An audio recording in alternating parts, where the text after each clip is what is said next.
Hello students, welcome back to Radiant Learning. My name is Himani Kansal. As you all know, हमने current affair की series start की है जिसमें हम आपके लिए डेली के मोस्ट इंपॉर्टेंट करंट अफेयर्स लेकर आते हैं और ये करंट अफेयर्स आपके हर एग्जाम के लिए बहुत हेल्पफुल होने वाले हैं.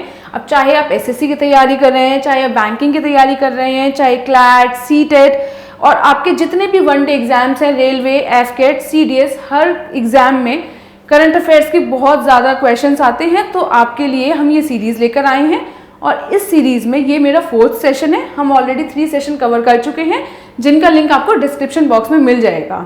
तो अगर आपको ये वीडियोस अच्छी लगती हैं, please like my videos and subscribe the channel. अब हम बिना किसी टाइम वेस्ट किए हम चलते हैं अपने फर्स्ट न्यूज़ की side, that is about national Panchayati Raj day. तो स्टूडेंट्स, अभी रिसेंटली ऑन 24 अप्रैल हमने नेशनल पंचायती राज डे सेलिब्रेट किया है. ये हमारे कॉन्स्टिट्यूशन के 73rd अमेंडमेंट एक्ट के थ्रू हमारे कॉन्स्टिट्यूशन में ऐड हुआ था. और अगर हम बात करें अभी फ़िलहाल में 2.6 लाख पंचायत हैं हमारे कंट्री में. पंचायती राज से हर एग्जाम में बहुत सारे क्वेश्चन पूछे जाते हैं. इनफैक्ट स्टेट लेवल और पीसीएस लेवल की हम बात करें तो बहुत क्वेश्चन पंचायती राज से आते हैं. तो इसके लिए हम इसके थोड़ी डिटेल्स में देख लेते हैं.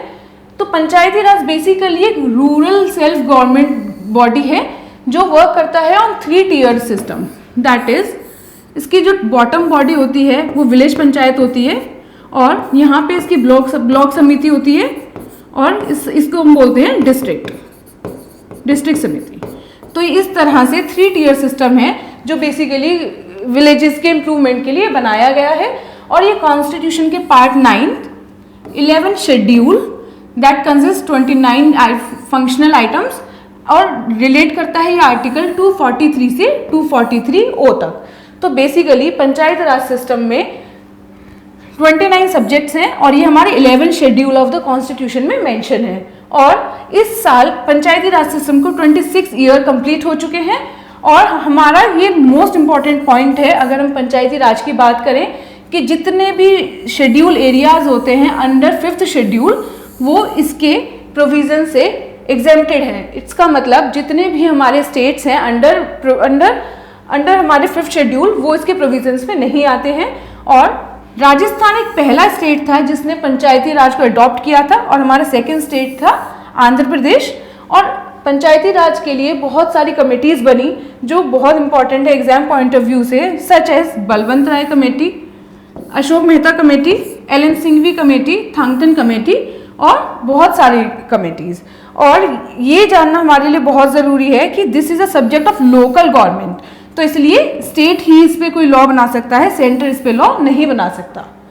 तो ये था हमारे पंचायती राज के बारे में. नेक्स्ट देखते हैं हम अपना. इंडिया में एक पहला ऐसा डिस्ट्रिक्ट बना है जिसके हर विलेज में हर गांव में एक अलग लाइब्रेरी होगी. उस डिस्ट्रिक्ट का नाम है जमतारा डिस्ट्रिक्ट. तो स्टूडेंट, जमतारा डिस्ट्रिक्ट एक ऐसा डिस्ट्रिक्ट बन गया है जिसके हर विलेज में एक अलग लाइब्रेरी बनाई जाएगी. एक अलग लाइब्रेरी बनाई गई है.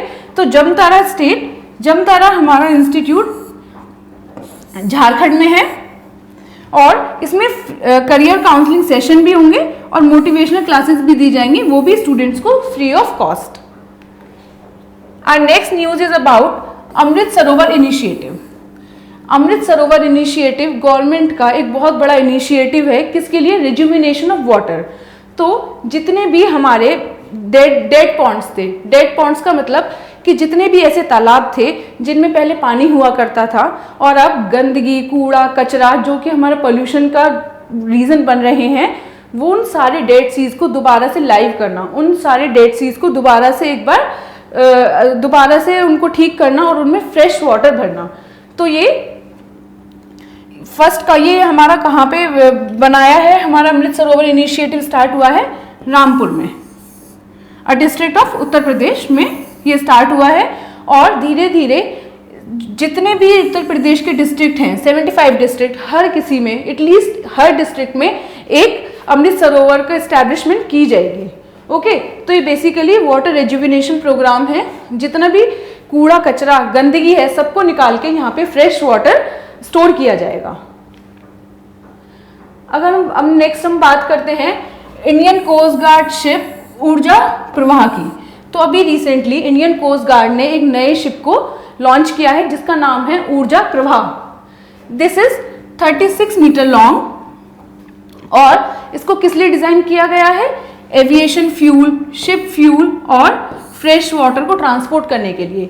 तो बेसिकली इस शिप का कंस्ट्रक्शन हुआ है ट्रांसपोर्टेशन के लिए और इसकी जो कैपेसिटी होगी, एविएशन फ्यूल को 10 टन ट्रांसपोर्ट कर पाएगा, शिप फ्यूल को 50 टन्स और फ्रेश वाटर को 40 टन्स ये कैरी कर सकता है। और अब हम बात कर रहे हैं इंडियन कोस्ट गार्ड की। तो अभी रिसेंटली इसी साल के स्टार्टिंग में इंडियन कोस्ट गार्ड के डायरेक्टर जनरल नियुक्त किए गए थे। उनका नाम है विजेंद्र सिंह पठानिया। और हम इंडियन कोस्ट गार्ड डे कब सेलिब्रेट करते हैं? We celebrate Indian coast guard day on 1 February और इसका मोटिव है वयम रक्षम, दैट इज वी प्रोटेक्ट। चलते हैं नेक्स्ट न्यूज पे। This is about Dudhwani community radio station. Very important news. Dudhwani, तो दूधवानी एक उसी तरह से इनिशिएटिव लिया गया है, उसी तरह से बनाया गया है जैसे कि मन की बात है, जिसमें गवर्नमेंट पब्लिक से अटैच होकर जितनी भी न्यूज़ होती हैं वो देती हैं। और ऐसे ही दूधवानी बनाया गया है जिसमें गवर्नमेंट फार्मर्स, एनिमल हस्बेंड्री से रिलेटेड जितने भी फार्मर्स हैं उनसे इंटरेक्ट करेगी और उनको जितनी भी टेक्निक्स हैं रिलेटेड टू एनिमल हस्बेंड्री, वो चाहे ऑर्गेनिक प्रोडक्ट का यूज़ हो, चाहे न्यू टेक्निक्स हो, चाहे कोई भी नई टेक्नोलॉजी हो, उसके लिए कम्युनिकेट करने के लिए एक नया रेडियो चैनल बनाया गया है दूधवानी। तो अभी रिसेंटली प्राइम मिनिस्टर जी ने अपनी गुजरात के टूर पे दूधवानी को लॉन्च किया है, दूधवानी का इनॉग्रेशन किया है। और जैसे मैंने आपको बता ही दिया है कि फार्मर्स को साइंटिफिक इंफॉर्मेशन देने के लिए related to agriculture and husbandry इसको बनाया गया है। इसका बेसिक एम है एनिमल हस्बेंड्री पे ध्यान देना। तो स्टूडेंट, ये था हमारे आज के मोस्ट इंपॉर्टेंट करंट अफेयर्स। 27 अप्रैल के करंट अफेयर्स हमने कर लिए हैं। अब कल हमको मिलेंगे 28 अप्रैल के करंट अफेयर्स में। आप ये वीडियो देखिए, अगर आपको अच्छी लगती है तो please like the video and subscribe the channel. Okay, thank you.